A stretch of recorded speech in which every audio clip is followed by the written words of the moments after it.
Me presentaron nuevamente. Mi nombre es Humberto Rojas, soy ingeniero civil, más que todo especializado o enfocado a la parte de la geotecnia por parte de la Universidad Nacional de Ingeniería de Perú.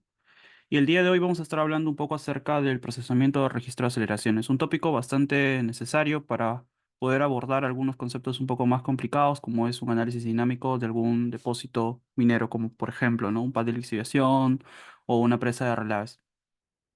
Bien. Los objetivos planteados para el día de hoy, vamos a ver algunos códigos en Python, obviamente, para poder leer registro de aceleraciones, vamos a aplicar correcciones de línea base y filtro de frecuencias, vamos a obtener espectros de Fourier y espectros de respuesta de aceleraciones, y principalmente la idea de estos webinars o de estos talleres son familiarizar a los participantes con el uso del lenguaje de programación Python, ¿no? Un lenguaje que se está haciendo cada vez más popular y cada vez más necesario como un skill para todos nosotros que somos ingenieros y queremos de una u otra forma automatizar o hacer más eficiente nuestro trabajo. Bien, el índice es bastante corto. Vamos a hablar un poco acerca de una introducción. Vamos a procesar o leer algunos registros de aceleraciones con Python. Vamos a aplicar correcciones por línea base. Vamos a hablar un poco acerca del espectro de Fourier y las correcciones por filtro de frecuencias. Y vamos a ver finalmente algunas metodologías para poder hallar el espectro de respuesta. ¿Ok? Eh, Dentro de lo que vamos a ver el día de hoy, vamos a ver tanto algunas librerías que nos van a facilitar algunas de estas actividades, como también vamos a ver algunos fundamentos matemáticos o teóricos para alguno de estos puntos en específico. Bien, primero que nada, comencemos con la parte de la introducción. ¿Por qué es necesario quizás hablar o hacer un procesamiento a las señales oscilográficas que nosotros solemos manejar o solemos emplear para un análisis dinámico? Si nos vamos al documento elaborado por Lismer y Kuhlemeyer en 1973, ellos abordan principalmente un enfoque, por así decirlo, paramétrico para poder encontrar exactamente un rango del tamaño de elementos adecuados para que la transmisión de ondas sea eficiente. Entonces, en la figura uno se ve cómo es que ellos realizan un pequeño esquema tranquilamente como si fuese una columna de suelo, en las cuales mediante un enfoque de elementos finitos lo discretizan, están colocando como pueden ver dashboards en la parte inferior para evitar el tema de que las ondas que reflejan en la base puedan reingresar de nuevamente. Y finalmente lo interesante es que en la parte derecha, en la figura 2 vemos cómo dependiendo del tamaño de los elementos, que es una proporción de la longitud de la onda incidente, vemos cómo es que el error aumenta o disminuye. Entonces, lo más práctico para poder rescatar en estos apartados es que, voy aquí a abrir el puntero, principalmente aquí estamos visualizando para diferentes longitudes de onda o para diferentes tamaños de elemento. Tenemos desde un sexto de la longitud de onda, un cuarto, un octavo y un doceavo. Vemos de forma bastante práctica cómo es que varía el error, ¿no? Obviamente, mientras los elementos sean más pequeños, el error numérico va a ser también cada vez más pequeño. Sin embargo, hay que tener algo en cuenta bastante importante, y es que mientras más elementos nosotros tengamos en una discretización por elementos finitos, el tiempo computacional para poder hallar la solución numérica va a ser cada vez más elevado. Entonces siempre es adecuado buscar un equilibrio.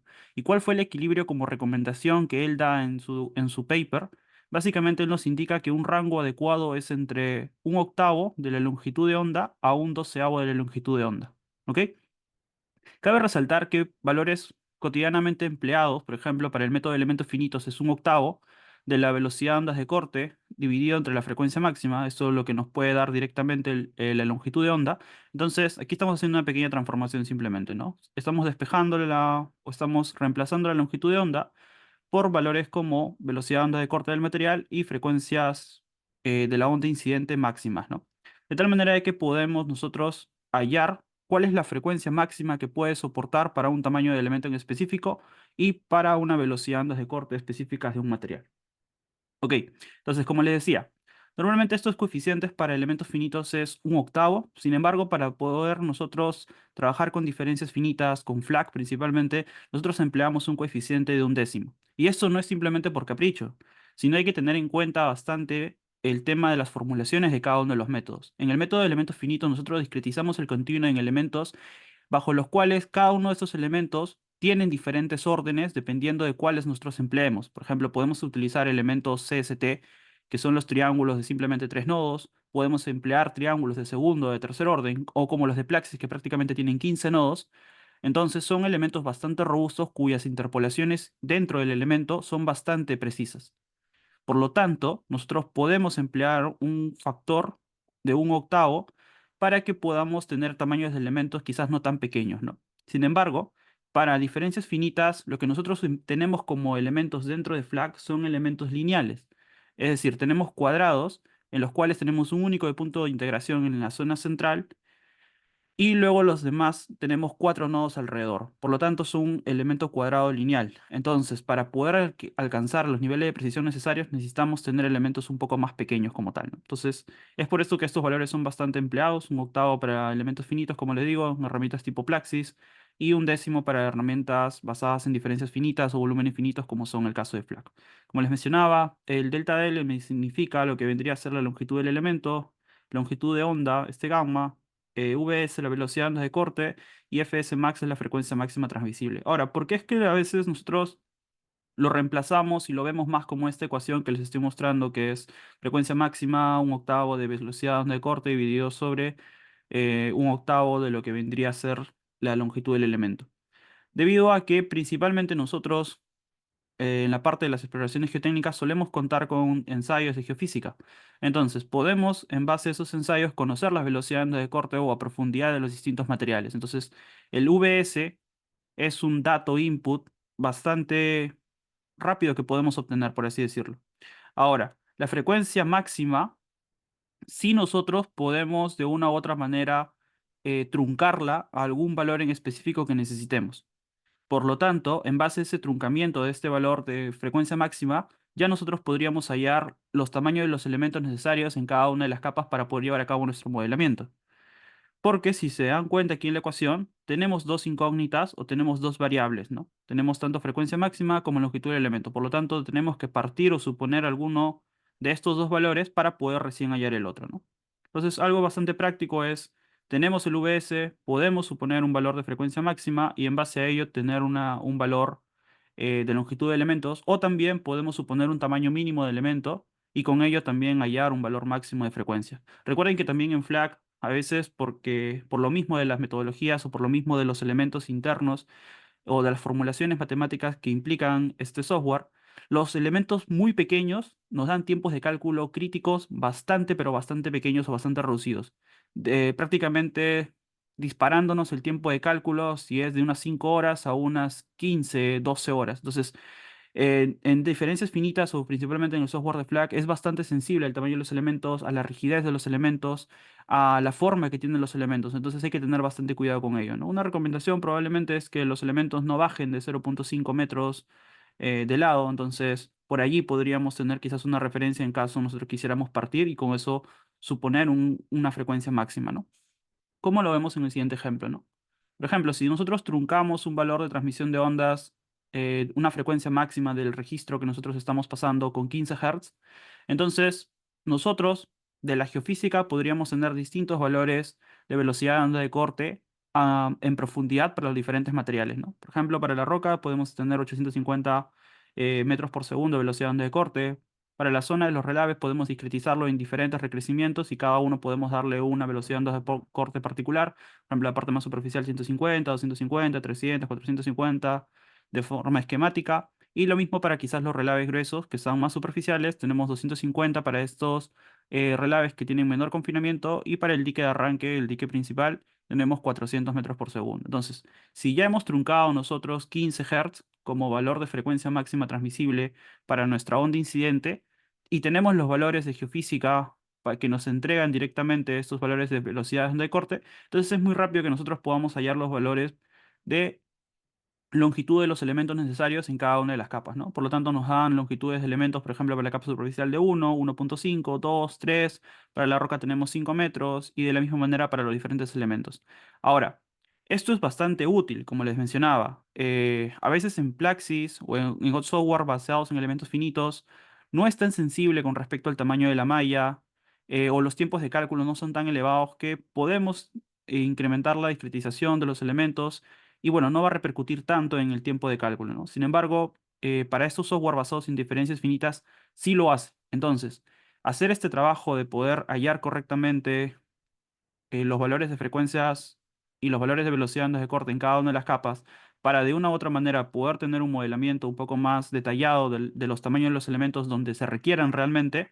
Con esto podemos nosotros ahorrar en cantidad de elementos y ahorrar en costo computacional, por lo tanto podemos hacer más eficiente nuestro modelado y obtener tiempos de cálculo mucho más pequeños. Esto es bastante bueno, la verdad, debido a que a veces estas metodologías suelen tardar bastante por las mismas formulaciones implícitas que tienen dentro de sus ecuaciones y porque también a veces en FLAC nosotros básicamente hacemos varios análisis para poder hallar zonas potencialmente licuables, donde principalmente se van a hacer cálculos en deformaciones grandes y esas ecuaciones normalmente son las que determinan un tiempo de cálculo mucho más pequeño de lo que podría ser en otros software que trabajan en pequeñas deformaciones, ¿no? Entonces, aquí un cálculo bastante esquemático, es por eso que es necesario poder realizar un correcto filtro de las frecuencias en nuestro registro de aceleraciones cuando introducimos en nuestros análisis, porque si no, vamos a estar introduciendo ruido que tranquilamente la altura de los elementos o el tamaño de los elementos no va a poder filtrar o no va a poder procesar directamente, ¿no?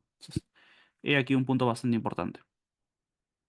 Bien, hay que tener en cuenta también que nosotros cómo introducimos el registro, por ejemplo, en el software que es FLAC, nosotros introducimos el registro básicamente de dos maneras. O podemos introducirlo como un registro de velocidades o podemos introducirlo como un registro de esfuerzos cortantes. Si suponemos que le introducimos el registro como un registro de velocidades, este registro de velocidades es necesario que termine o que su velocidad residual sea muy cercana, pero muy cercana a cero, porque si no estaríamos introduciendo una velocidad residual en la parte última casi del registro, con lo cual no vamos a alcanzar un equilibrio necesario dentro de nuestro modelado. Entonces, hay que tener bastante cuidado, por eso es que es necesario también aplicar correcciones por línea base para asegurarnos de que estos valores, cuando ya prácticamente los pulsos más fuertes del sismo se están deteniendo, también alcancen una condición de equilibrio, ¿no? O alcancen una condición de valores muy cercanas a cero. Porque si no, tranquilamente puede pasar lo siguiente. Quizás en los registros de aceleraciones, si el valor se mueve un poco, o está un poco alejado del cero y puede parecernos a nosotros de que no va a repercutir mucho en los resultados finales, recuerden de que las aceleraciones se integran y se convierten en velocidades, luego se integran y se convierten en desplazamientos, entonces prácticamente se integran dos veces. Y en esas dos integraciones que pueden suceder, tranquilamente el drift de desplazamientos puede ser bastante grande. Entonces hay que tener bastante cuidado con ello, con las correcciones por línea base también para poder corregir estos efectos, ¿no? Porque si no, tranquilamente podríamos tener, como vemos en la base, desplazamientos residuales bastante grandes que realmente no tiene mucho sentido, ¿no? Recordemos que eso es una base, es una condición elástica y por lo tanto deberíamos comenzar en cero, aplicar todos los desplazamientos posibles y tender a acabar en un desplazamiento residual igual a cero también. ¿Ok? Es por ello que a estos registros de velocidades también nosotros le podemos aplicar una onda de velocidades de baja frecuencia o también interpretada como si fuese una función polinómica o una función periódica, ¿no? De tal manera que estas dos ondas se contrapongan, o es decir, se puedan sumar o se puedan restar dependiendo de hacia dónde esté mirando o los valores de amplitudes y podamos obtener una corrección por línea base de tal manera que nuestro desplazamiento al final del registro o al final de ya casi los últimos valores sean muy cercanas a cero, ¿no? De tal manera de que no tengamos ningún desplazamiento residual en nuestro modelo casi en la parte final, ¿no? Ok, estos gráficas los he sacado del manual de Itasca. Es una referencia bastante buena para tomar en cuenta todos estos puntos. Ok, ahora sí. Veamos, por ejemplo, qué tan difícil es leer un registro de aceleraciones utilizando Python. En este caso estamos viendo, por ejemplo, el formato de registro de aceleraciones del SysMid. Es bastante conocido aquí en Perú.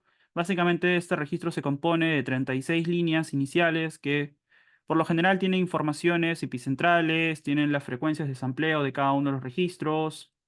En ingeniero consulta resultará lo mismo ingresar velocidades en vez de aceleraciones para el análisis dinámico. Lo más recomendable, como es un software de diferencias finitas, como trabaja con básicamente condiciones de contorno o condiciones iniciales, por así decirlo, lo más conveniente es poder introducir esfuerzos cortantes, es decir, convertir las velocidades también con algunos factores de deconvolución, como es el valor de 0,5 multiplicado por la velocidad y multiplicado por la densidad, y con todo ello nos podemos obtener un esfuerzo cortante, ¿no? Y eso introducirlo en la base como una condición de borde para que luego vaya propagándose todas las ondas, ¿no? No he visto muchos casos de introducir directamente aceleraciones, eso sería como un ini de aceleraciones o inicializar valores de aceleraciones, pero lo más común es siempre cuando trabajamos inclusive con las condiciones de base compilante, poder introducir esfuerzos, ¿no? Bien, como les mencionaba, tenemos 36 líneas principalmente que son comentarios, informaciones bastante generales acerca de las ubicaciones epicentrales, tenemos informaciones también de lo que vendría a ser la frecuencia de desempleo, un dato bastante interesante, bastante importante, las unidades y los valores máximos, ¿no? Los PGAs en cada una de las direcciones. Luego de todas estas 36 líneas de código, que es todo lo que estoy encerrando aquí, recién viene la data que nosotros tenemos que comenzar a leer, que en este caso vendría a ser las direcciones este-oeste, la primera columna, las direcciones norte-sur, la segunda columna y las direcciones upper and down o arriba-abajo, que vendría a ser la tercera columna. Principalmente nosotros trabajamos con las direcciones este-oeste, norte-sur y las direcciones de upper and down. La verdad es que el PGA para cada uno de ellos, cuando el sismo es considerable, no suele repercutir mucho en el análisis tridimensional, por así decirlo, cuando ustedes vayan a realizarlo, ¿no? En el análisis bidimensional solemos utilizar o bien el este-oeste o el norte-sur, dependiendo de las características, o inclusive ahora último se está trabajando algunos efectos de rotación del sismo para poder quizás direccionarlo en una condición o en una dirección más crítica también, ¿no? Entonces, simplemente son metodologías, pero la base son los registros que nosotros estamos leyendo. Ahora, hay que tener en cuenta que, por ejemplo, el SISMI nos indica de que estos registros han sido corregidos únicamente por línea base, pero no es que les apliquen una corrección por línea base que sea sofisticada. Lo que mayormente le aplican es una corrección por línea base constante o como máximo una lineal. Entonces, aún es un registro que tenemos que procesarlo para poder utilizarlo como un input para nuestros análisis dinámicos. Entonces, es bastante importante que tengamos toda esta información en cuenta. Bien, entonces, ¿cómo podemos leer este registro directamente nosotros con Python? La verdad es que es muy rápido. Podemos emplear, por ejemplo, la librería de NumPy, y NumPy nos va a permitir poder abrir este documento de texto empleando la función genFromTXT. Simplemente le pasamos la ruta al documento, le decimos cuántas filas queremos que se salte o cuántas líneas de texto queremos que se salte, y luego podemos pasarle quizás algunos encodings. Los encodings son básicamente a veces los archivos de texto, suelen tener algunos caracteres especiales, entonces para evitar algunos errores con la lectura de esos caracteres especiales podemos utilizar o Latin o UTF-8, etcétera. Pero simplemente son para ello, para poder leer correctamente algunos caracteres como arrobas, como tildes, como la ñ, etcétera. Pero bien, como ustedes ven aquí, simplemente llamando a a la librería de NumPy y utilizando la función genFromTXT, automáticamente me lee el formato automático después de las 36 líneas, todos los valores que continúa y me lo transforma en una matriz o en un array de dos dimensiones. De tal manera de que la primera columna me representaría en las aceleraciones en la dirección este-oeste, la segunda columna en la dirección norte-sur y la tercera columna en la dirección upper and down. Si esto lo ploteamos bastante rápido, vemos aquí rápidamente cada uno de estos registros, ¿no? Vemos que lo del color rojo vendría a ser la dirección este-oeste, el color azul vemos que es la dirección norte-sur y el color verde vemos que es la dirección de arriba hacia abajo. Y los PGAs también podríamos plotear nosotros tranquilamente con un poco de código Python, ¿no?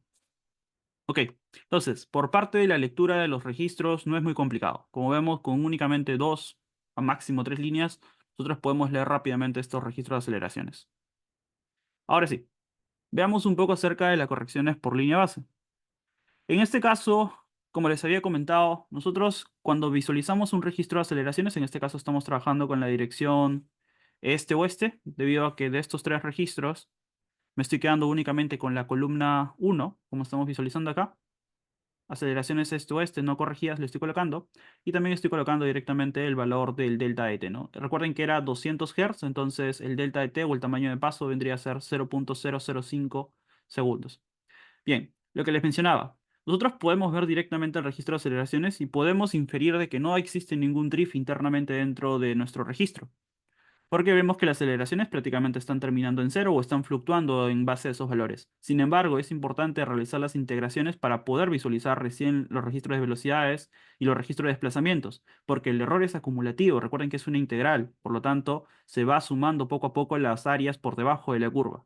Entonces, vemos que ya en lo que vendría a ser velocidades, vemos algunos drifts y podría estar cercano el último valor a cero sí, pero cuando realizamos una segunda integración y convertimos ahora en valores a desplazamientos, vemos que ya los valores sí están prácticamente desviados, ¿no? Entonces es necesario aquí aplicar una corrección por línea base. Y también tenemos el código, por ejemplo, si ustedes quieren realizar la integración bastante rápida, pueden utilizar del módulo de SciPy, un módulo complementario a NumPy, que nos va a brindar bastantes funciones específicas para tanto tratamiento de señales, métodos numéricos, para una gran cantidad de operaciones numéricas que nosotros queremos realizar. Dentro de esta librería existe un módulo llamado Integrate, en el cual nosotros tenemos disponible la función de integración acumulada, es decir, para poder realizar una integral discreta basada en el método del trapecio. Y lo único que nosotros tenemos que entregarle vendría a ser los puntos, las coordenadas Y, las coordenadas X que vendrían a ser el tiempo y desde qué punto inicial queremos partir, ¿no? En este caso le digo que parta desde cero para que me lo genere prácticamente todo el registro de las integrales. Ok. Entonces, aquí estamos viendo las aceleraciones o básicamente el registro integrado, pero sin no realizar ninguna corrección. Y si ahora nosotros empleamos, por ejemplo, un método bastante sencillo, que es de SciPy, también de la misma librería, dentro del módulo de Signal para procesamientos de señales, y empleamos el método o la función dtrend, ¿qué es lo que hace esta función? Esta función lo que hace es eliminar la tendencia lineal a lo largo del eje de los datos. ¿Esto qué quiere decir? Si yo tengo, por ejemplo, un registro de aceleraciones de esta manera, y este registro, por ejemplo, comienza de esta forma y luego por aquí comienza a hacer algo de este estilo. Entonces lo que va a hacer este método dtrend es encontrar una línea de tendencia de todos mis datos. Y lo que va a hacer es aplicarle o restarle prácticamente esta línea de tendencia para que ahora el registro nuevamente regrese a la línea base, ¿no? Entonces, en pocas palabras, es como cuando nosotros tenemos alguna corrección por línea base y sabemos que el polígono va a ser un polígono lineal, entonces el método T-Trend es muy parecido a ello, ¿no? Es una corrección por línea base con un polígono, perdón, con un polinomio lineal, ¿no? Ok, ahora,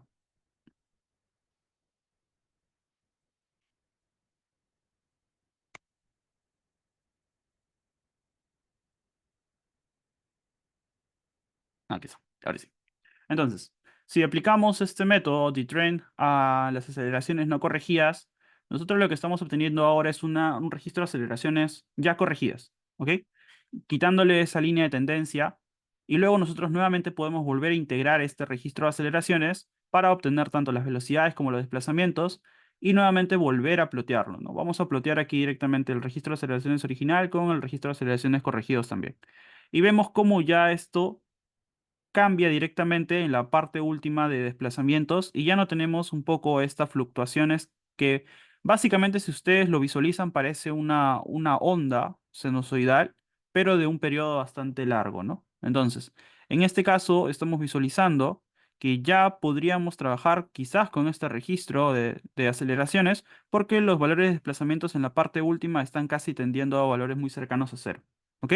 Sin embargo, hay que tener algo muy en cuenta acá. Y es que a pesar de aplicar estas correcciones por línea base en aceleraciones, aún tenemos valores residuales en cada uno de ellos. Por ejemplo, tenemos un valor residual aquí de 0,21 centímetros por segundo al cuadrado. Tenemos aquí un valor residual que no es cero, es muy cercano a cero sí, pero no es cero. Y lo mismo para desplazamientos. Entonces, ¿qué es lo que estamos realizando aquí? Es un método de corrección que solamente toma en cuenta aceleraciones para poder corregir y poder obtener un valor cercano a cero en este registro de aceleraciones, pero no estamos tomando en cuenta cuáles son las tendencias dentro de esta metodología con respecto a los registros de velocidades o el registro de desplazamientos. Entonces, sí existen algunas metodologías más sofisticadas, es casi lo que les voy a presentar en este caso en ecuaciones, y vendría a ser lo siguiente. Por ejemplo, en el libro de Newmark, un estudio de prácticamente de los espectros verticales y horizontales, nosotros podemos, a partir de la página 131 revisar estos conceptos relacionados a un método de corrección por línea base, también conocido como ajuste parabólico, ¿ok? En la cual nosotros suponemos un polinomio de grado 2, por eso es que es un ajuste parabólico, que vendría a ser nuestro registro de aceleraciones o nuestra línea base para la corrección del registro de aceleraciones. Entonces, si nosotros integramos directamente este polinomio, nosotros obtenemos ahora un polinomio de grado 3 o una cúbica, que vendría a ser justamente nuestra línea base para nuestro registro de velocidades. Entonces, si nosotros obtenemos la velocidad corregida, vendría a ser justamente nuestro registro de velocidades originales menos esta línea base que nosotros tenemos como una cúbica, ¿no? Ahora, ¿en qué consiste el método básicamente? en hallar los coeficientes C1, C2 y C3 que estamos viendo aquí del polinomio cúbico, de la parábola, los cuales son unas constantes, que tenemos que determinar justamente minimizando estas formulaciones de aquí, que es minimizar justamente este residuo o la velocidad corregida. Esta diferencia tenemos que minimizarlo lo máximo posible para que justamente nosotros tengamos valores muy cercanos a cero, tanto en velocidades como en aceleraciones. Entonces, si nosotros vemos aquí, es muy interesante ese método debido a que nosotros ya no solamente vamos a concentrarnos en hacer las correcciones por línea base solamente en aceleraciones, sino ahora también tenemos en cuenta el efecto que podría tener al corregirlas directamente en velocidades también. Creo que la corrección de desplazamiento está tomando la aceleración corregida. Creo que la corrección de desplazamiento está tomando la aceleración en la parte derecha o en la parte izquierda. ¿En cuál? En la izquierda, profe. Ah, no, perdón, en la derecha, en la derecha. Ah, en la parte derecha lo que estaba ploteando yo directamente es en gris, como puedes ver, es lo que antes de la corrección por línea base, lineal, y luego lo que está azul vendría a ser lo que ya está corregido. Sí, pero creo que en la cuarta línea de código le está haciendo referencia dos veces a la aceleración. Sí, justo donde está el puntero. Ah, ya, buen punto. Sí, sí, ya, sí, ya lo vi. Tienes razón. Ok, ahí serviría para actualizarlo simplemente. Tienes mucha razón aquí. Aquí debería ser velocidades de O, de C. Ahí, ahí lo actualizo y se los paso en la PPT ya corregido. Vamos con lo que dice el ajuste parabólico, como les comentaba. Entonces, el método que nos habla aquí directamente, tenemos que llevar a cabo un procedimiento de minimización, para lo cual nosotros podemos aplicar algunas derivadas parciales con respecto a los coeficientes directamente y obtenemos la siguiente ecuación que está aquí en la parte inferior, ¿no? Luego, nosotros podemos saber exactamente cuánto es la derivada parcial de cada una de estas velocidades con respecto a la línea base que vendría a ser esta velocidad que nosotros tenemos aquí, debido a que de la ecuación de la parte superior podemos decir que la derivada de toda esa línea base con respecto a C1 vendría a ser simplemente menos t. Luego, con respecto a C2 vendría a ser menos t cuadrado sobre 2 y así sucesivamente para el valor también de C3, ¿no? Entonces, teniendo todo esto en cuenta, nosotros quedamos con tres ecuaciones que son las siguientes que parten de aquí de la parte izquierda. Entonces, ahora, de estas tres ecuaciones que nosotros tenemos aquí, lo que nos interesa es que luego de poder realizar el reemplazo con las ecuaciones anteriores, nosotros podemos obtener finalmente una matriz de, de esta forma, que prácticamente es una matriz de orden 3 por un vector justamente de tres filas, donde cada uno nos estaría representando los coeficientes que necesitamos, y en la parte derecha tenemos valores de integrales que nosotros tranquilamente podemos obtener de forma directa, ¿no? Entonces, esto no es muy complicado, es algo ya directo que nosotros podemos emplear para poder aplicar las correcciones para nuestra línea base, ¿no? Entonces, este es un segundo método que les presentamos aquí. La implementación no es muy complicada, como les comentaba, y vamos a poder llevar a cabo un procedimiento de línea base un poco más sofisticado que tome en cuenta no solamente los efectos de aceleración, sino también los efectos de velocidad. ¿Ok? Y así sucesivamente, incluso en el libro, si ustedes lo revisan, pueden extender esto a un polinomio de grado 4, a un polinomio de grado 5, a un polinomio de grado 6. Entonces, la metodología realmente es bastante extensa para poder generar polinomios de mayor orden, ¿no? La verdad, ya cuando pasamos el orden de polinomio de grado 4, ya no es mucha la diferencia que se siente o que se visualiza. Simplemente terminamos ensamblando matrices ya demasiado grandes. Por lo general, como máximo, un polinomio de grado 3, un polinomio de grado 4 es más que suficiente para poder ajustar o aplicar una corrección por línea base lo suficientemente buena, que es justamente en software como el caso de Seismo Signal, en donde nosotros podemos visualizar que dentro de las opciones de correcciones por línea base tenemos como máximo hasta un grado 3, ¿no? O sea, una cúbica. Ok, ahora sí hablemos un poco acerca del espectro de Fourier. El espectro de Fourier, básicamente, tendríamos que hablar primero acerca de la transformada de Fourier. Si nos basamos aquí en la parte inferior izquierda, vemos que si tenemos un registro en el tiempo, la transformada de Fourier es poder descomponer este registro en el tiempo en una serie de funciones sinusoidales donde cada una de estas funciones tenga una frecuencia y tenga una amplitud. Entonces, el cúmulo o la suma de todos estos registros de sinusoidales nos va a dar en conjunto una réplica de la función original que nosotros habíamos pasado. Entonces, en pocas palabras, esto es la transformada de Fourier, ¿no? Poder conocer cuáles son las amplitudes para diferentes valores de frecuencias, que al final, al combinar todas esas señales, me devuelve la señal original. ¿Para qué es necesario esto? Es justamente para poder conocer en dónde es y en qué frecuencias específicas es donde nosotros obtenemos las mayores amplitudes, ¿no? Ahora, el método de transformada de Fourier original está basado en integrales. Luego, cuando nosotros la queremos discretizar para poder hablarlo de una forma que ya no es el continuo, sino es en puntos discretos, en puntos específicos, se le llama la transformada discreta de Fourier. Y es la ecuación que estamos visualizando aquí, ¿no? Que es, ahora ya no es una integral, sino vendría a ser una sumatoria de la cantidad de pasos, o la cantidad de nodos, o la cantidad de puntos que podría tener el registro, de tal manera que nosotros tenemos que resolver esta ecuación que está aquí.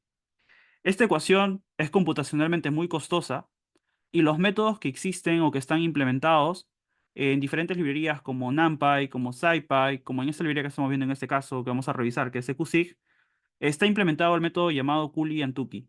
Este método de Cooley-Tukey lo que hace es básicamente extender un poco nuestro registro a un múltiplo de 2 a la n para que los valores que nosotros tengamos internamente se puedan agrupar de 2 en 2, como vemos en este caso, y en grupos de 2 en 2 o en paquetes de 2 en 2 podamos ir aplicando estas transformadas discretas, de tal manera que al final del registro vamos a terminar operando todos los puntos o todos los nodos. Esto es bastante válido debido a que ya estas metodologías o estas librerías lo tienen implementado este método basados quizás en programación en paralelo para que se pueda aplicar más rápido, debido a que como estamos trabajando con paquetes de 2 a 2, no es necesario que tengamos que aplicar con el primer valor junto con el último, sino podemos ir agrupando de poco en poco, ¿no? Entonces, esta metodología es muy buena, la verdad, si ustedes están interesados en la parte de los métodos numéricos con respecto a ello, la verdad, darle una ojeada o darle una mirada a este algoritmo es bastante interesante. Para este caso, para no tener que implementarlo desde cero, como les mencionaba, ya existen librerías que nos sirven estas metodologías o estos métodos numéricos implementados. Dentro de los paquetes de Python para poder procesar señales, un paquete que yo lo recomiendo bastante es el paquete llamado EQSIG. Dentro de este paquete tenemos un módulo llamado Single, en el cual nosotros podemos realizar el procesamiento para una única señal. Podemos utilizar tanto single o podemos utilizar también ACC signal. Single es específicamente con bastantes restricciones, pero también podemos emplear de QSIG el método ACC signal para decirle específicamente lo que estamos abordando es prácticamente un registro de aceleraciones y en base a ello poder tener disponible algunas funciones en específico que siempre se abordan o siempre se trabajan con registro de aceleraciones, ¿no? Como es el caso de espectros de Fourier, espectros de respuesta y así sucesivamente. Entonces, ¿cómo es que empleamos esta librería? Simplemente llamamos a la librería EQSIG.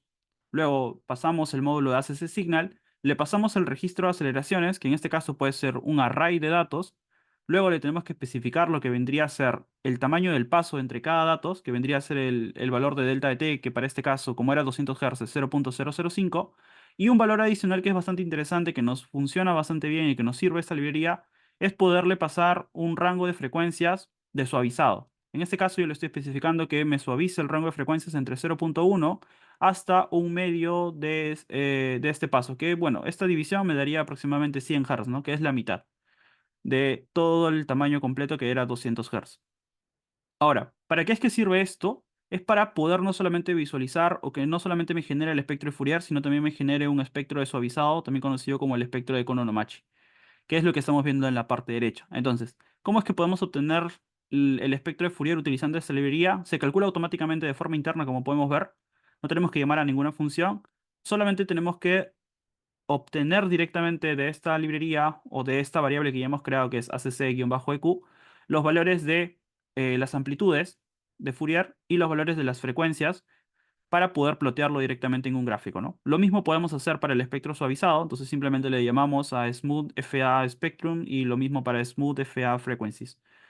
De tal manera que ya tenemos tanto los valores XY para el espectro de Fourier como los valores XY para el espectro de Fourier suavizado con la metodología de Economachi. Ploteamos esto bastante rápido. Aquí les presento un código para que ustedes puedan graficar este formato utilizando la librería de Plotly.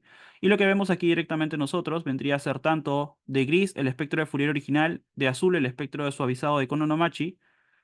¿Y por qué es que a veces se utiliza el espectro de suavizado de Economachi?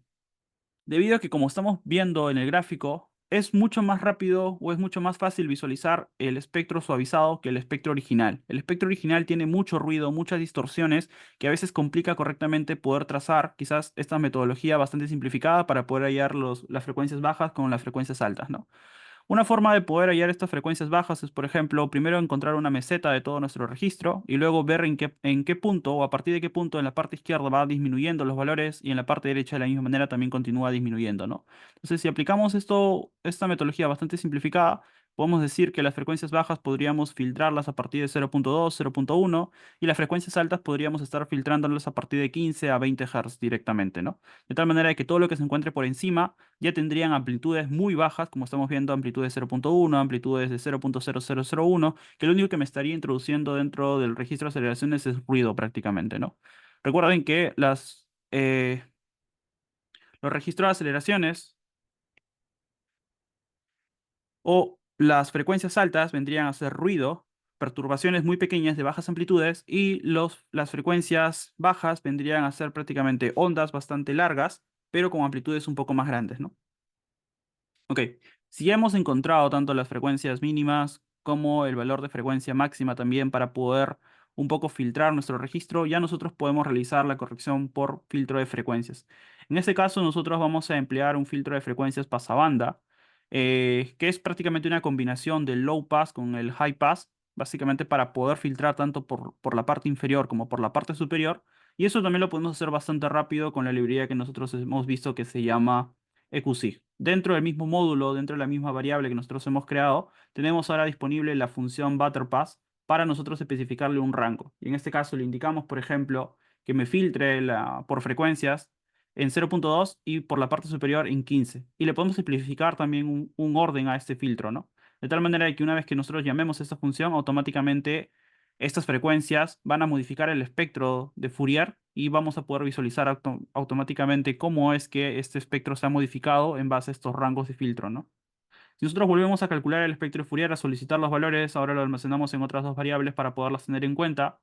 Entonces vamos a visualizar en este gráfico en la parte derecha cómo es que justamente para los valores a partir de 0.2 ya tenemos un filtro básicamente horizontal, de tal manera que no tenemos amplitudes demasiado grandes en este lado, y por la parte derecha hacia el lado de las grandes o valores altos de frecuencias, lo mismo, ¿no? A partir de casi 15 comienza ya a decaer abruptamente y ya los valores de frecuencias más grandes, prácticamente sus amplitudes son ínfimas, ¿no? Muy pequeñas, que prácticamente no lo vamos a percibir directamente en el registro.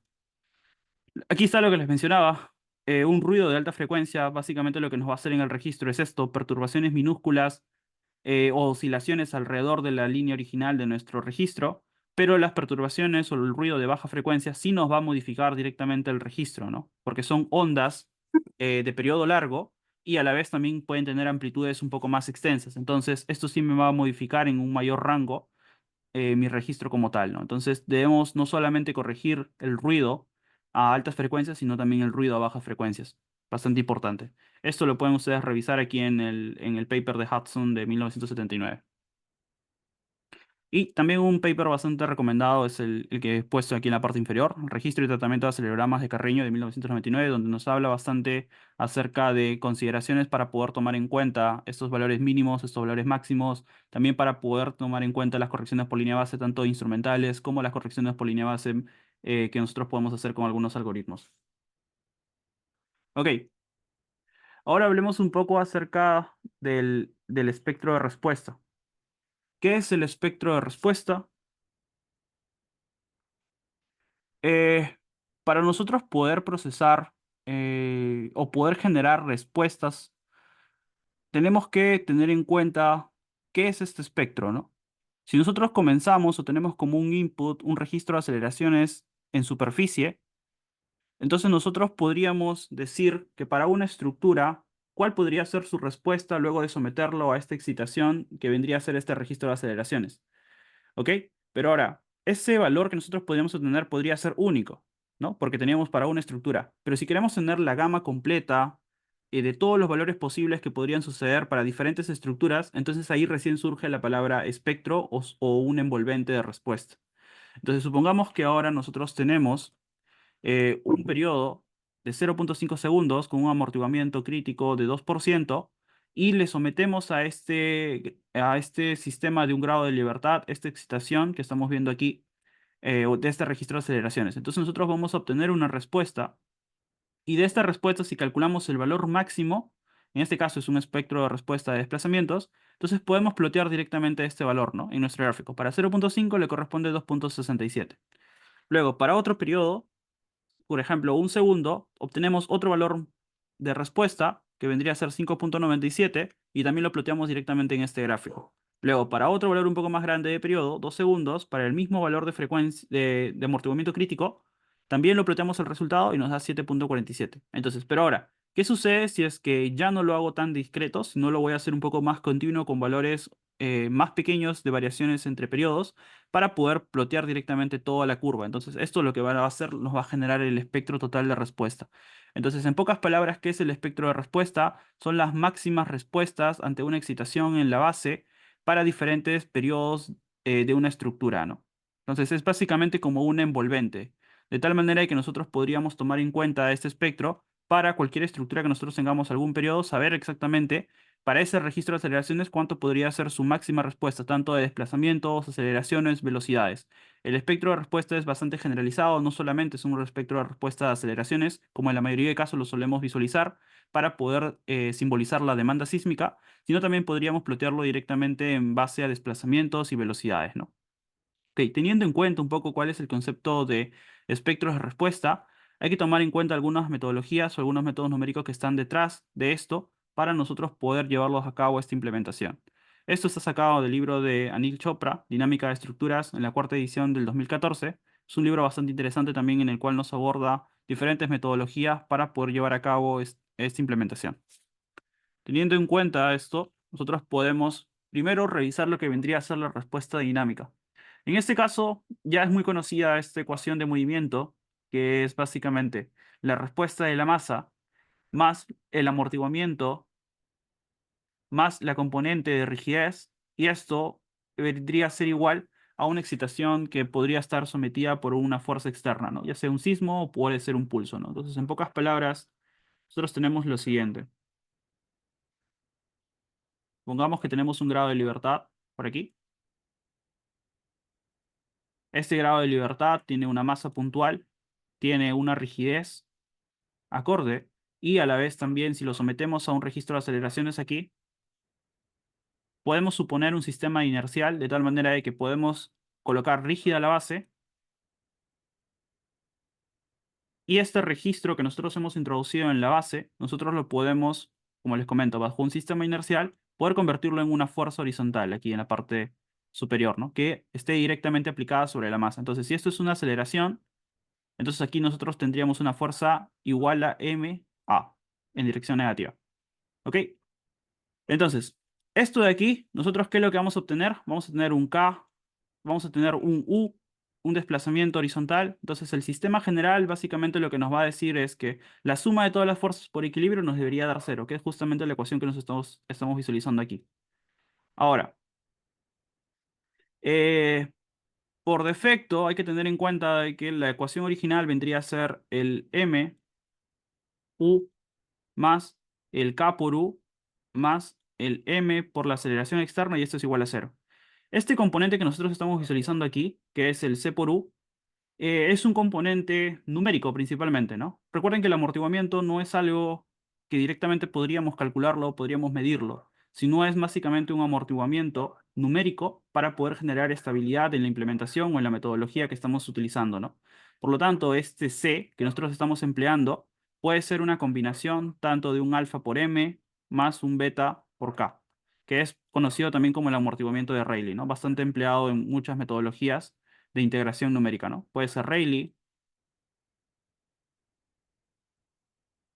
en donde nosotros podemos, en base a las frecuencias naturales o frecuencias principales de cada una de las capas de suelo o en general de toda la estructura, poder hallar estos coeficientes de alfa y beta, de tal manera de que podamos obtener un amortiguamiento numérico a bajas deformaciones para no tener que generar inestabilidades en esos rangos, ¿no? De deformaciones. Ok, entonces si tenemos este sistema de ecuación, nosotros podemos tener algunas o algunos datos iniciales, condiciones iniciales como estamos viendo en este caso. Y en este caso también, para generar el espectro de respuesta, podemos suponer que el sistema es un sistema lineal, por lo tanto, el valor de K de la rigidez no va a depender de la deformación, sino va a ser una rigidez constante.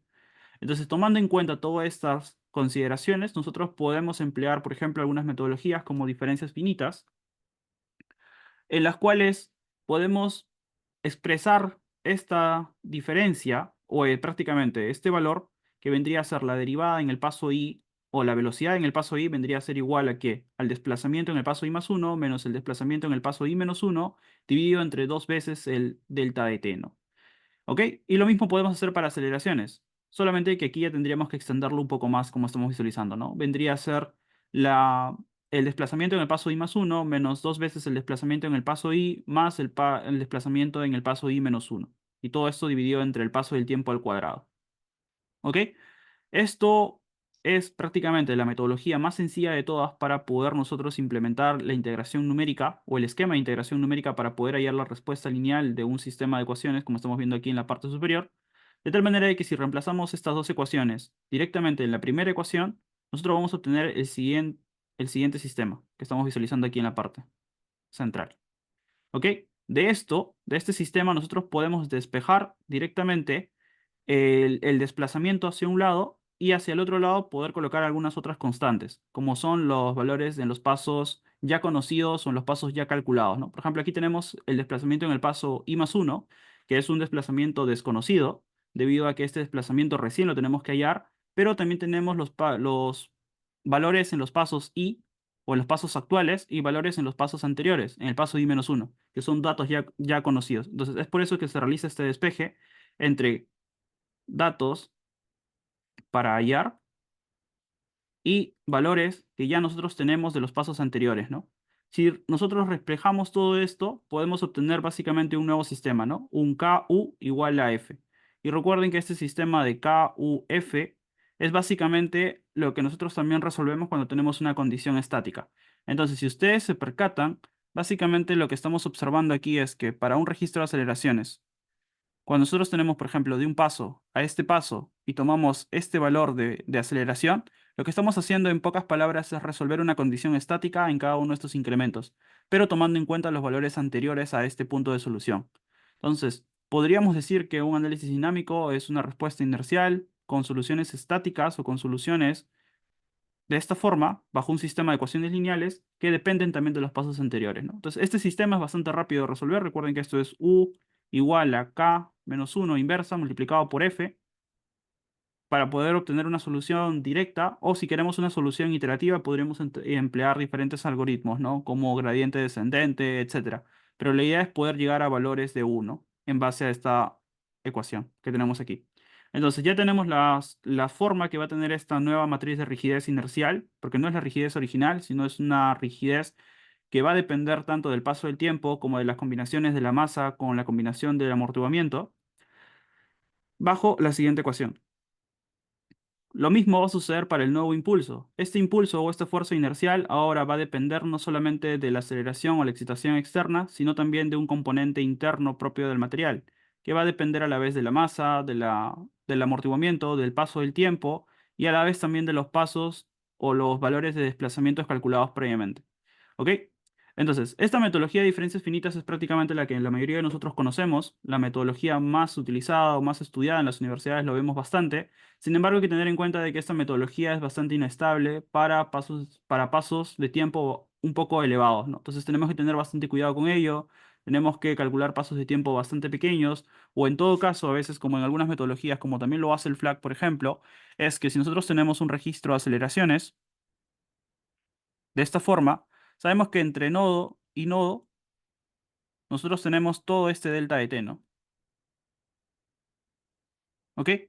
Pero lo que podemos hacer es subdividir este rango en pequeños datos o en una subdivisión lineal, de tal manera de que ahora tengamos un delta de t para el cálculo numérico más pequeño, ¿no? Que puede ser delta de t sobre 10 o delta de t sobre 5, etcétera. Entonces, hacer interpolaciones más pequeñas entre dos datos conocidos de un registro de aceleraciones nos va a ayudar a estabilizar un poco mejor el uso de estas metodologías simplificadas, ¿no? La implementación, recuerden que para estas metodologías es rápida, porque son métodos prácticamente que no dependen de algo implícito, ¿no? Sino es más que todo una metodología explícita. Siempre las metodologías explícitas son fáciles de implementar, son muy directas sus ecuaciones. Sin embargo, el punto en contra vendría a ser el tema de poder generar una condición estable para la metodología numérica. Necesitamos pasos más pequeños, por lo tanto, más cantidad de pasos de cálculo, pero siempre hay que tener en cuenta, ¿no? Colocarlo todo dentro de una balanza, ¿no? Nos va a servir siempre una metodología explícita o en todo caso necesitaríamos una metodología implícita para algunos cálculos. Para análisis dinámicos, las metodologías explícitas son muy buenas, la verdad, debido a que como podemos controlar tamaños de pasos bastante pequeños y suponer incrementos lineales, la parte de la plasticidad la podemos representar en base a pasos muy pequeños de forma bastante adecuada. O inclusive ecuaciones muy complicadas como es el de deformaciones grandes o el uso también de algunas ecuaciones constitutivas para poder representar zonas de la ecuación. El uso de esquemas explícitos, como lo va a hacer o va a forzar una solución directa y no va a tener que estar iterando constantemente para poder encontrar un equilibrio, por así decirlo, en cada uno de los pasos, entonces va a poder permitir continuar y generar más deformaciones sin que se inestabilice el método o simplemente colapse, ¿no? A diferencia de otras metodologías, como es el caso a veces en Plaxis, solemos tener algunos errores de convergencia. Con FLAC no hay muchos problemas de errores de convergencia, más que sí en tiempos de cálculo un poco elevados por ese lado, ¿no? Entonces siempre hay que tener en cuenta también las metodologías o los métodos numéricos que estamos empleando para poder aplicar el uso de todos estos esquemas. Ok, entonces, como les mencionaba, la respuesta dinámica basada en diferencias finitas es bastante conocida. En el libro también de Neil Chopra nosotros podemos revisar. El método es bastante directo. La implementación también es bastante directa. Como vemos, tenemos que primero hallar una aceleración inicial que depende de las condiciones iniciales que nosotros hemos dado a nuestro sistema. Luego hallamos el primer valor o suponemos un valor inicial de desplazamiento, también de acuerdo a los valores iniciales de tanto aceleraciones como velocidades y como desplazamiento. Obtenemos la rigidez inercial. Podemos reemplazar esta ecuación que tenemos aquí, todo esto acá, por una variable conocida como A y luego todo esto que tenemos aquí lo podemos reemplazar por una variable conocida que vendría a ser b. De tal manera que directamente el PI vendría a ser el PI inercial menos el A por el desplazamiento en el paso I-1, menos el B por el desplazamiento en el paso I, y así sucesivamente rápidamente poder obtener el desplazamiento en el siguiente paso, ¿no? Que vendría a ser este PI o esta fuerza inercial dividido sobre la rigidez inercial también, ¿no? Y con ello poder obtener directamente nuestra velocidad en el paso I y nuestra aceleración en el paso I. Con esto, ya nosotros nuevamente regresamos al sistema aquí en la parte superior y volvemos a realizar todo el procedimiento de cálculo, y así sucesivamente hasta completar todo el registro de aceleraciones. Sin embargo, también tenemos otra metodología, que es el método de Newmark. Esta metodología, el método de Newmark, ya es una metodología más sofisticada que ya no toma en cuenta un paso o una diferenciación para la velocidad de forma lineal o de forma basada en diferencias finitas centrales, sino ya tiene un esquema un poco mejor implementado, como estamos viendo en este caso, en el cual podemos suponer que entre un delta de t para la parte de aceleraciones, o podemos tener una aceleración constante en todo este rango, o lo que también se aplica, bastante utilizado, es suponer un incremento de aceleraciones lineal en un rango del paso del tiempo, ¿no? Entonces, en este delta de t, o podemos tener una aceleración constante o podemos tener un incremento lineal de la aceleración. De tal manera que esto da origen a las diferentes ecuaciones que estamos viendo en este método, ¿no? Este método, basado en aceleraciones constantes, está aplicado para lo que vendría a ser el gamma igual un medio con el beta igual un cuarto. Y para las aceleraciones o incrementos lineales está para el gamma un medio y para el beta igual a un sexto, ¿no? Como lo estamos colocando en este caso. Ok, pero partiendo de esa suposición, nosotros podemos expresar que la aceleración en el paso I+1 tendría la siguiente ecuación, que es dependiente ahora de pasos o valores desconocidos, como es el desplazamiento en el paso I+1, desplazamiento conocido, velocidad conocida y aceleración conocida. Luego también podemos suponer que la velocidad en el siguiente paso está en función del desplazamiento desconocido y luego todos los demás son valores conocidos porque son valores del mismo paso en el que nos encontramos. Teniendo esto en cuenta y con el sistema original que hemos nosotros obtenido, que es esta parte de acá, podemos nuevamente reemplazar estos valores que tenemos aquí de la aceleración en el paso I+1, la velocidad en el paso I+1 y obtener ahora un nuevo sistema de esta forma que vendría a ser casi como un KUF como hemos visto en la parte anterior, de tal manera que el K inercial tenga la siguiente ecuación y que la fuerza inercial tenga la siguiente ecuación. Se ven ecuaciones más extensas, la verdad, pero a la vez esto nos garantiza estabilidad numérica mucho mejor que lo que vendría a ser el paso o las ecuaciones basadas en diferencias finitas. Por lo tanto, la metodología con un medio y un cuarto es condicionalmente estable para todos los casos. Sin embargo, un medio con un sexto sí es un poco tomar en cuenta cuáles son los rangos de delta de t para poder generar estabilidad en esta metodología. Simplemente hay que tomar en cuenta que probablemente el delta de t no hay que ser muy, pero muy alto por encima de lo que vendría a ser el delta del t original del registro para poder llevar a cabo valores adecuados de integración, ¿no? Teniendo esto en cuenta, estas ecuaciones, que como les digo, después del despeje y después de todo lo que nosotros hemos visto anteriormente, la implementación es muy parecida a la de diferencias finitas, solamente de que las diferencias o los integrandos de cada uno de estos componentes, tanto de las velocidades como aceleraciones, ahora tienen nuevas ecuaciones. La metodología sigue siendo prácticamente la misma. Obtenemos una aceleración inicial, seleccionamos un paso de tiempo que, como les comento, por defecto puede ser el mismo paso de tiempo del cálculo o del registro, o si en todo caso queremos generar algunas subdivisiones internas, podemos dar unos delta de t más pequeños que los mismos del sismo, ¿no? Luego obtenemos las constantes A1, A2, obtenemos la constante A3, que son básicamente las constantes que forman parte de la ecuación de la fuerza inercial, y con eso nosotros podemos obtener aquí directamente nuestra rigidez inercial, podemos obtener nuestra fuerza inercial. Podemos realizar la división de estos dos valores para obtener el desplazamiento en el paso I+1. Y con esto nuevamente regresamos a las ecuaciones que daban origen a esta metodología, que vendrían a ser estas diferencias, ¿no? El diferencial de las aceleraciones en el paso I+1 y el diferencial de velocidad en el paso I+1, ¿no? También de la misma manera. Reemplazamos y con eso obtenemos los siguientes valores en el paso I+1. Nuevamente regresamos a los valores iniciales como un bucle para que complete todo esto, esta metodología en cada uno de los pasos de aceleración de la excitación externa, y con eso obtendríamos nuestros valores o nuestra respuesta dinámica basadas en el método de Newmark. ¿Ok?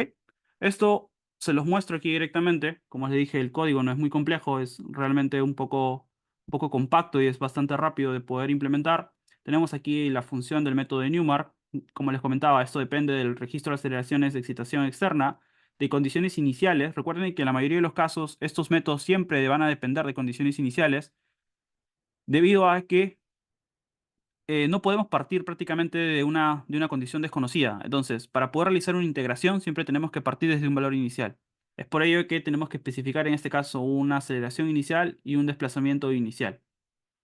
Luego tenemos que suponer en este caso un valor de periodo que nosotros necesitemos. Aquí en estas formulaciones está prácticamente idealizado para no trabajar directamente con masas y con K, sino trabajar con un periodo inicial, de tal manera de que podemos suponer un elemento o una masa igual a 1 y con ello poder despejar y obtener una rigidez como estamos viendo en esta ecuación, ¿no? Esto simplemente es por decisión. Ustedes los pueden especificar una masa externa y una rigidez externa, o si en todo caso lo pueden trabajar de esta misma manera para que el algoritmo funcione con lo que vendría a ser un periodo como input, ¿no? Luego tenemos aquí el amortiguamiento crítico. En la mayoría de los casos el amortiguamiento crítico es 5% para este tipo de metodologías. Sin embargo, cuando ustedes vayan a trabajar en las metodologías de Rayleigh para análisis dinámico, hay que tomar en cuenta de que los materiales ya tienen un amortiguamiento histerético que se va a generar en grandes deformaciones. Entonces, por lo tanto, el amortiguamiento Rayleigh en los análisis dinámicos solamente lo necesitamos para bajas deformaciones. Por lo tanto, valores de 0,5%, no estamos hablando de 5%, sino 0,5% a 1% son valores recomendables, ¿no? Para no introducir demasiado amortiguamiento inicial en nuestros materiales. Luego estamos especificando un delta de t también, que como les digo, puede ser un valor por defecto, o puede ser un valor que sea igual al delta de t del registro de aceleraciones, y las constantes directamente, ¿no? En este caso estamos trabajando por defecto para la condición de aceleración lineal, pero si le colocamos el beta a un cuarto, estaríamos trabajando con aceleración constante. Bien, aquí tenemos las diferentes ecuaciones, como ven, condiciones iniciales hasta esta parte de aquí. Luego suponemos y hallamos lo que vendrían a ser las constantes, y esa vendría a ser la rigidez tangencial o la rigidez inercial que les había estado comentando. Corremos un bucle, como estamos visualizando, para poder hallar tanto la fuerza inercial como el desplazamiento en el paso i más 1, la velocidad en el paso i más 1 y la aceleración en el paso i más 1, de tal manera que luego nos retorne estos registros, ¿no? Tanto de desplazamientos, velocidades y aceleraciones. Podemos rápidamente nosotros dar valores iniciales, gamma y beta un medio y un sexto, un periodo para el primer registro que sea de 0.15 la primera estructura y para la segunda estructura un periodo de 0.9 y podemos calcular la respuesta dinámicas utilizando esta función o esta metodología de Newmark y podemos plotearlo directamente. Aquí les dejo otro código basado en Matplotlib. En el caso anterior habíamos visto Plotly, ahora un código para poder visualizarlo con Matplotlib. Y aquí vemos directamente, ¿no? Por ejemplo, estamos viendo de que para periodos bajos la respuesta se amplifica bastante, ¿no? Estamos visualizando que para ese registro sísmico en la componente este-oeste, para un periodo de 0.15 segundos, la componente se está amplificando aproximadamente en casi 3 veces, 3 a 3.1, 3.2 veces. Sin embargo, para periodos ya más grandes, de 0.9 segundos, la componente prácticamente se amplifica, pero en valores muy bajos, ¿no? 1.1, 1.2 como máximo, ¿no? ¿Ok? Ahora, esto lo hemos hecho para un único periodo, como estamos visualizando, pero ¿qué es lo que tendríamos que hacer para poder llevar a cabo el procedimiento del espectro de respuesta? Recuerden que aquí lo que estamos visualizando es que si esto es SA, entonces aquí yo ya tengo un punto para 0.15 y tengo otro punto para 0.9. Para 0.15 yo estoy viendo que tengo aquí 242, entonces por aquí lo puedo ubicar. Este vendría a ser mi valor para 0.15. Y luego para el valor de 0.9 yo veo que lo estoy ubicando por aquí más o menos, que está aproximadamente a 82. Entonces, para yo poder generar mi espectro de respuesta, lo que tendría que hacer es tener un rango de valores de periodos y entre esos valores quizás discretizarlo lo suficiente para que el espectro de respuesta se pueda visualizar de manera adecuada, ¿no? Recuerden que hay muchas formas de poder visualizar este espectro de respuesta. A algunas personas les gusta visualizarlo en el rango o en una escala logarítmica. Algunas otras personas lo visualizan directamente en el rango de la escala real o la escala normal. Entonces, dependiendo de la escala que ustedes utilicen, también va a cambiar un poco la cantidad de puntos que ustedes vayan a necesitar, ¿no? Si ustedes lo ven en una escala logarítmica, entonces van a hacer más énfasis en valores pequeños como que 0.01. Luego van a tener aquí 0.1, luego van a tener 1 y luego van a tener 10 por acá, ¿no? Entonces acá van a necesitar una cantidad de casi de 100 puntos para poderlo verlo bien. Aquí también otra cantidad de 100 puntos y aquí otra cantidad de 100 puntos, ¿no? ¿Ok? O inclusive menos acá, porque como está casi a la cola ya no es necesaria una densidad de puntos tan grandes, ¿no? A evaluar. ¿Ok? Pero en estos rangos, si se dan cuenta, los deltas que ustedes van a tener que utilizar de tiempo son diferentes. Para este rango van a utilizar un delta de tiempo casi 0.0001, para aquí otro delta de tiempo más grande y aquí otro delta de tiempo mucho más grande. ¿Ok? Pero si lo ven en la escala real, si lo ven en una escala real, entonces aquí estaría el 0.1, aquí estaría el 1, aquí estaría el valor de 10, ¿no? Algo así. Entonces ustedes pueden utilizar para la escala real un paso de tiempo constante, pero un poco más pequeño para poder representarlo, ¿no? Recuerden de que el espectro de respuesta se va a generar con la densidad o con la resolución de la cantidad de periodos o los valores de periodos que tú le indiques. Entonces, hay que tomar bastante en cuenta este apartado y lo más adecuado para poder llevar a cabo una metodología o que el cálculo se realice de manera rápida, porque recuerden de que lo que van a estar haciendo es correr un análisis dinámico de un solo grado de libertad, pero una cantidad de n veces. Entonces, lo más adecuado para que su espectro de respuestas tenga una resolución buena es que lo puedan discretizar en diferentes rangos de periodos, ¿no? Por ejemplo, entre 0.1 a 1, ustedes pueden colocarle un delta de t de paso que sea 0.001, de tal manera que aquí tengan 10 valores. Luego, en este rango a este rango pueden tener 20 valores y así sucesivamente, ¿no? A diferencia de que si ustedes dan un paso de tamaño constante, entonces aquí van a tener una resolución muy baja y aquí van a tener una resolución muy buena, ¿no? Hay que tener eso en cuenta. Ok, y ahora, ¿cómo es que yo podría realizar entonces ese espectro de respuesta? Bueno, aquí les dejo también el código. Y lo que estamos haciendo, como ven en la función, es básicamente tener un registro de aceleraciones inicial, tener mis valores de periodos que yo también requiero, en los cuales se van a evaluar esta respuesta dinámica. Y lo que hago, como ustedes pueden ver, es que si el periodo arranca en cero, entonces ya no necesito calcular un método de Newmark porque directamente para cero es una condición muy rígida. Por lo tanto, la misma respuesta de la fuerza inercial va a ser la respuesta de aceleraciones del sistema y por lo tanto directamente puedo pasar el valor del PGA, ¿no? Por eso es que cuando el periodo es cero, es que decir que es una estructura muy rígida y automáticamente la respuesta es igual al PGA, ¿no? Eso téngalo en cuenta bastante, suele ser algunas consultas en algunos exámenes también que les hacen, ¿no? ¿Por qué el PGA es, por qué para un periodo cero la respuesta a aceleraciones vendría a ser igual al PGA? Luego, nosotros tenemos aquí que para los diferentes periodos adicionales después de este valor de cero, nosotros ya tenemos que calcular la respuesta dinámica empleando el método de Newmark. Y lo que vamos a hacer para poder hallar la respuesta o las pseudo aceleraciones es tomar en cuenta tanto el registro que nosotros estamos obteniendo como respuesta inercial, pero sumado también con lo que vendría a ser el valor de registro inicial o la excitación externa que tenemos de nuestro modelo, ¿no?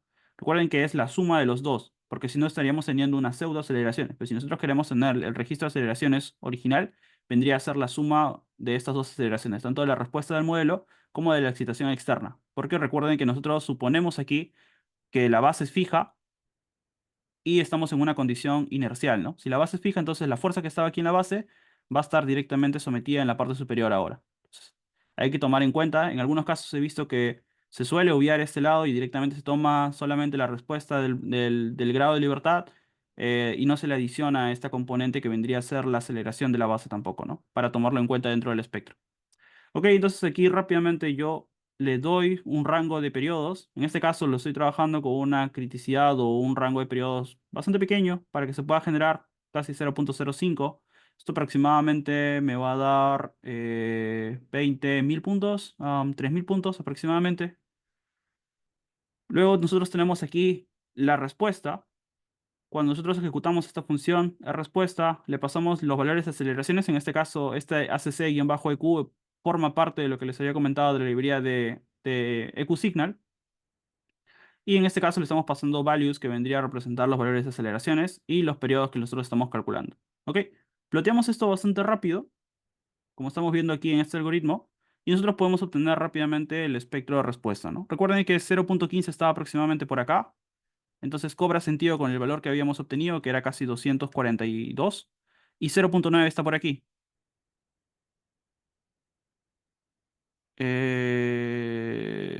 Ok, 0.9 está por acá. Solamente de que en este caso, como le estamos adicionando el UG, no era lo mismo que lo que habíamos obtenido acá. Aquí sería adicionarle tanto el valor de UG junto con la suma, con la respuesta, y con eso obtendríamos un valor diferente para 0.9, ¿no? Solamente tomar eso en cuenta dentro de las formulaciones para poder realizar el cálculo también que nosotros estamos empleando. Bien. Esto ya les dejo aquí como un dato adicional. Forma parte un poco de lo que vamos a hablar también directamente en el curso que les estábamos comentando inicialmente, que era análisis dinámico de estructuras. Y es que no solamente basta con filtrar correctamente las señales, sino también podemos utilizar Python para poder lograr un ajuste espectral. Entonces, para poder llevar a cabo esta metodología, tenemos que utilizar algunas librerías que estén disponibles que nos permitan realizar esta metodología o este método de ajuste espectral directamente, ¿no? Entonces, ¿en qué consiste un ajuste espectral principalmente? Nosotros tenemos un espectro original que vendría a ser de nuestro registro de aceleraciones, como estamos visualizando aquí, que es a partir del que hemos construido. Luego, tenemos también nosotros un espectro objetivo que puede ser un EPU a partir de un estudio de peligro sísmico, o puede ser también un espectro que nosotros tengamos generado a partir de la norma. Entonces, puede ser cualquier tipo de espectro objetivo, ¿no? Como les comento. La idea es que nosotros realicemos un algoritmo de tal manera de que variemos el contenido de frecuencias inicial de nuestro registro original en base a diferentes metodologías, como pueden ser las ondículas o las metodologías de wavelets, de tal manera de que podamos reproducir el espectro de respuesta objetivo en base a nuestra aceleración original. ¿Por qué es que realizamos esto? Es básicamente porque a veces no tenemos señales o no tenemos registros de aceleraciones adecuados para diferentes condiciones de sitio.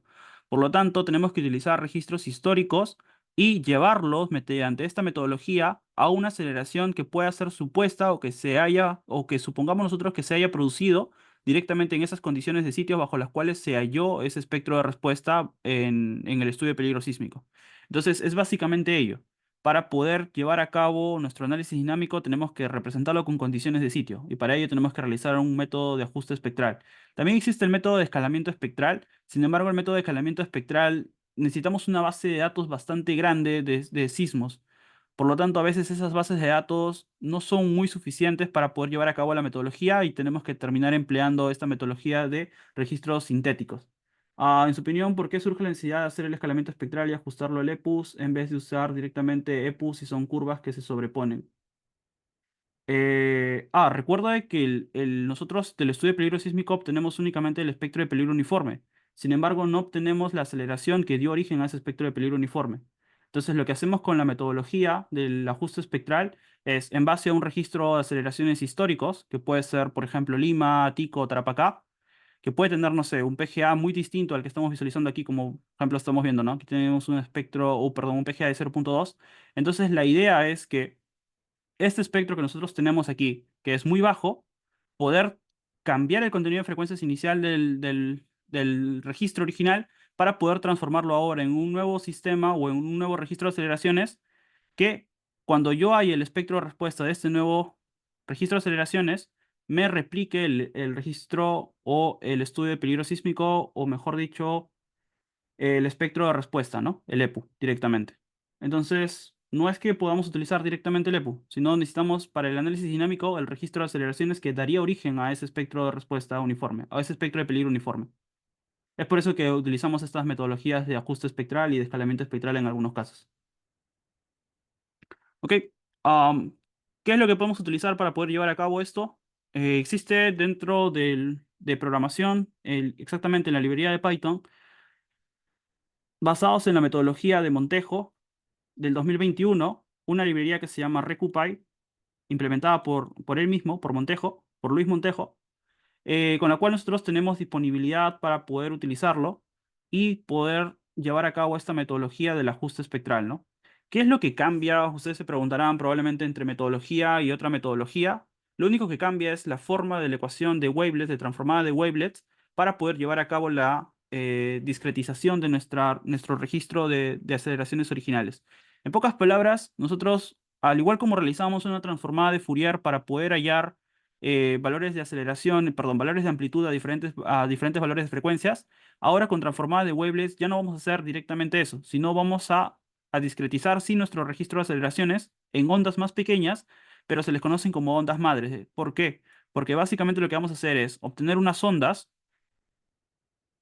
basadas en esas ecuaciones de wavelets de tal manera de que cada una de estas ondas va a tener una frecuencia principal, pero vamos a tener por lo menos unas 14, 16 ondas, 18 ondas, etcétera. La idea es que la combinación de todas esas ondas o ondículas me dé como resultado directamente el registro de aceleraciones. Entonces, como ven, ya no discretizamos o no hacemos una separación tan precisa, o perdón, no, la palabra no es precisa.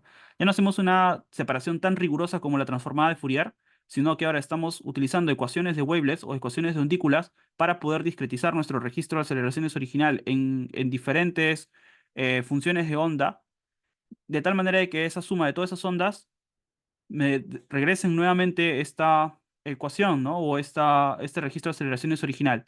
Lo interesante de esta metodología es que cada una de estas ondas tiene una frecuencia base. Entonces, por ejemplo, esta puede tener una frecuencia base 0.1 Hz, esta frecuencia base puede ser de 2 Hz, y así sucesivamente, ¿no? Entonces, un poco la metodología por detrás es que a cada una de estas ondículas, porque ya hemos separado esta onda original en una onda un poco más discretizada, es poderle dar ponderaciones, ¿no? Diferentes coeficientes que vayan de acuerdo a la metodología, multiplicando, haciendo más grandes las amplitudes de esta onda, haciendo más pequeñas las amplitudes de esta onda, de tal manera que me devuelva un nuevo registro de aceleraciones, de tal manera que este registro de aceleraciones, cuando yo le haya el espectro de respuesta, sea similar al EPU, ¿no? Entonces, es básicamente eso, es poder discretizar la onda original en un conjunto de ondas, luego esas ondas, ir escalándolas poco a poco, cada una con diferentes coeficientes, de tal manera que me devuelva un nuevo registro de aceleraciones. Ese registro de aceleraciones debe ajustarse su espectro de respuesta al espectro de peligro uniforme, y así sucesivamente, ¿no? La idea es minimizar ese error entre el espectro de respuesta de la nueva señal acelerográfica con lo que vendría a ser el espectro de peligro uniforme directamente, ¿no? Entonces, ¿qué es lo que cambia entre metodología y metodología? Como les digo, es la ecuación que da origen a estas ondículas. Entonces, hay dos principales métodos. El que está implementado, como les comentaba, en la librería de RecuPy, y luego está el método que mayormente es utilizado, ¿no? El de Abrahamson 2014, que está implementado en algunos software de procesamiento de señales, como es el caso de Seismo Match también, ¿no? Ahora, ¿cuál es lo interesante? Es que haciendo algunos test de sensibilidad, por así decirlo, y si vemos el tema de los métodos de ajuste, es que los dos métodos de ajuste realmente dan valores bastante buenos, como estamos visualizando, ¿no? No es que los métodos sean muy distantes entre ellos, realmente las metodologías deberían dar resultados muy similares desde un inicio, porque lo único que estamos cambiando es la ecuación de las ondículas. Sin embargo, vemos que en el de Montejo mantenemos unas fluctuaciones o mantenemos un contenido de frecuencias más natural del sismo. Sin embargo, a veces con el de método Abrahamson, el método la metodología hace que el espectro de respuesta sea muy lineal, o sea, muy parecido al del EPU. Entonces, no vemos esas fluctuaciones naturales que debería tener todo registro sísmico, ¿no? Adicionalmente a ello, cuando ploteamos la intensidad de áreas, por ejemplo, vemos que la forma de entregar la energía, utilizando lo que vendría a ser por el método de Montejo, es mucho más similar a la forma de entregar la energía del sismo original que un poco con la metodología de Abrahamson. Entonces, ahí habría que ver si es que realmente esta metodología de Montejo tiene mejor representación de lo que vendría a ser el contenido de frecuencias y representaría mejor un ajuste espectral que metodologías un poco más antiguas, ¿no? Como les digo, la única diferencia entre las dos metodologías es las ecuaciones que toman para dar origen a las ondículas o las transformadas de wavelets. Y sin embargo, vemos que en los registros de aceleraciones que dan como resultados cada uno son registros de aceleraciones muy parecidos, ¿no? Bien, eso era prácticamente lo que tenía para presentarles el día de hoy. Voy a nuevamente regresar a la carátula. Espero que el taller del día de hoy haya sido bastante intuitivo, bastante educativo para todos ustedes. No son temas muy complejos, pero son temas que sí deberíamos tenerlos en cuenta bastante porque forman parte de los inputs para análisis más complicados, ¿no? Como es el tema de análisis dinámicos. Si no introducimos valores adecuados a nuestro análisis dinámico, entonces los resultados que vamos a terminar obteniendo también van a ser resultados malos, ¿no? Entonces, todo suma. Es muy importante no solamente concentrarnos en las propiedades dinámicas, concentrarnos en en los modelos constitutivos que estemos empleando, porque todo prácticamente forma parte del resultado. Si algo que creemos que es básico, que creemos que es prácticamente prescindible, lo pasamos por alto, entonces vamos a terminar directamente obteniendo resultados que no son competentes o resultados que no son reflejados en la realidad directamente que estamos observando, ¿no? La vez pasada dictó una charla de análisis dinámico. ¿Dónde la puedo encontrar? Disponible. La vez pasada dictamos igual un taller en el cual nosotros presentábamos lo que vendría a ser las diferencias entre las versiones del FLAC 8 con las versiones del FLAC 9. Básicamente cambios en la interfaz y algunos cambios adicionales con respecto a cómo generar las geometrías. Algunos valores que tendríamos que tener en cuenta si es que son usuarios de FLAC 8 y están pasando a la nueva versión que es el FLAC 9, ¿no? Si no me equivoco, está publicado también en las páginas de Geopad, entonces ahí podrían buscarlo por el perfil de Facebook de Geopad, o también podrían quizás las compañeras de Geopad compartirles el link directamente por aquí por el chat del Zoom. Ahora sí, no sé si tendrán alguna consulta o algunas dudas adicionales.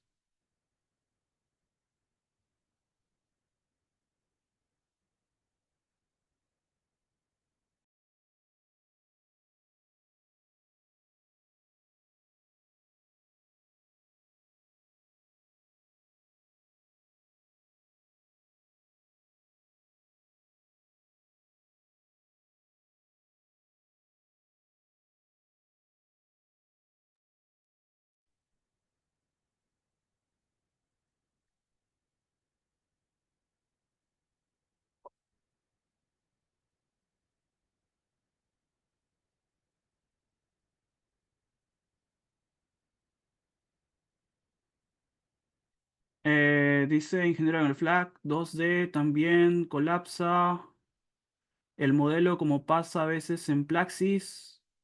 Am, Te soy sincero, suele colapsar sí algunas veces, pero, pero básicamente los errores no son numéricos, sino más que todo son geométricos. ¿Qué es lo que sucede? A ver, acá te puedo... ¿dónde está ahí, pluma? Ya. El tema a veces con elementos finitos es que con nosotros tenemos una discretización de esta forma, ¿no? Está muy ligado al tema de las distorsiones. Igual también en diferencias finitas, pero en elementos finitos un poco más. Entonces, ¿qué sucede cuando tenemos un elemento de esta forma? Y a la vez se distorsiona más. Recuerda que tú para poder pasar de las coordenadas físicas, ¿no?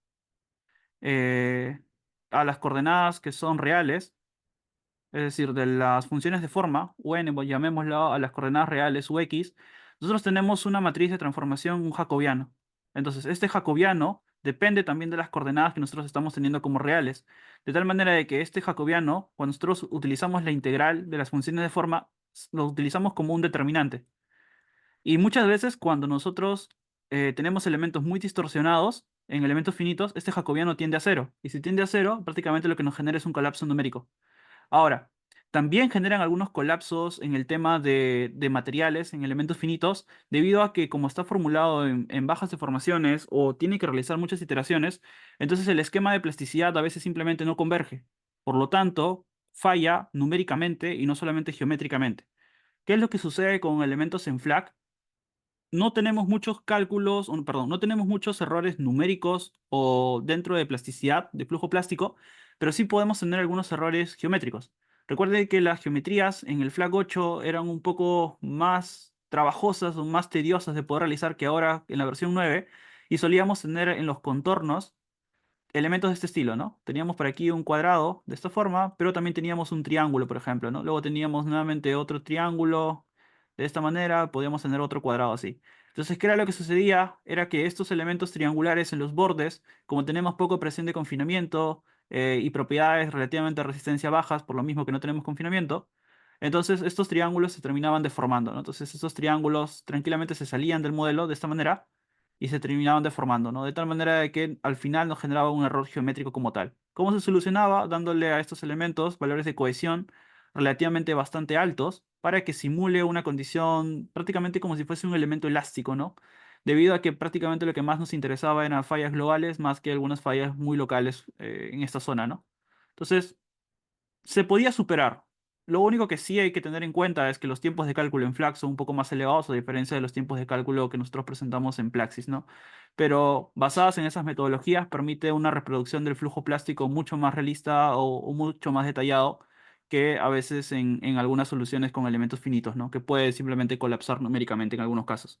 Para análisis estáticos, sí es muy bueno elementos finitos, porque podemos representar fielmente las secuencias constructivas y poder trabajar con elementos muy pequeños. En FLAC, un problema que tenemos que superar es el tema de los análisis estáticos. Los análisis estáticos, como a veces para poder representar correctamente una simulación constructiva, tenemos que simular algunos polígonos bastante pequeños y por lo tanto suponer elementos muy pequeñitos. Pero FLAC sufre bastante con los elementos bastante pequeños. Entonces las soluciones estáticas o los cálculos estáticos son mejor realizadas o mejor, por así decirlo, más rápido calculadas con esquemas implícitos y las soluciones dinámicas son mejor calculadas con esquemas explícitos. Entonces, hasta inclusive para la parte de flujo steady state, van a ustedes ver que demora mucho más en FLAC, que es un esquema explícito, que en Plaxis, que prácticamente lo resuelve muy rápido basado en un esquema implícito, ¿no? Hay que tener en cuenta ello. Tengo una consulta acerca de la definición de las frecuencias de corte en el rango de bajas frecuencias para el filtrado de la señal. Según el paper de Burr y Boomer, se habla del criterio de la desviación del espectro de Fourier de la señal respecto al cuadrado de la frecuencia. Por favor, ¿podrías comentar si has empleado ese criterio? Muchas gracias. Te soy sincero, el de Burr 2005 no lo he revisado. El que sí lo he revisado es el de Burr, el del 2001, en el que habla acerca de Kioto, si no me equivoco, con respecto a las correcciones por línea base. Tendría que revisar esa metodología en la cual me comentas que hace una desviación del espectro de Fourier de la señal con respecto al cuadrado de la frecuencia. Es muy bueno el dato, la verdad. Siempre he batallado para poder hacer ese cálculo de espectros, perdón, de corrección por filtros para hacerlo de manera automática, porque siempre depende un poco de la observación geométrica que hayamos visto y definir un rango de frecuencias mínimo y un rango de frecuencias máximo. Pero si hay una metodología que en base al contenido de frecuencias obtener automáticamente esos valores mínimos y esos valores máximos, haría el procedimiento, haría que el procedimiento sea automático, mejor dicho, ¿no? Y ya no dependa de una intervención humana para decidir esos valores. Muy buena referencia, déjame buscarlo y en todo caso les comento también si es que lo logro implementar o lo logro revisar más a fondo. Voy a anotarlo acá.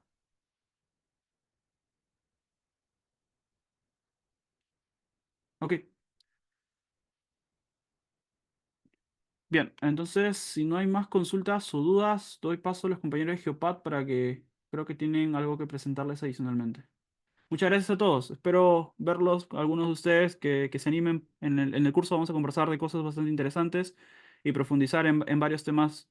Y lo mejor de todo es que lo vamos a combinar con Python. Entonces va a ser unos talleres y unas clases bastante didácticas y bastante aplicativas. Bien, pero sí, me despido. Gracias a todos. Perfecto. Muchas gracias, Humberto.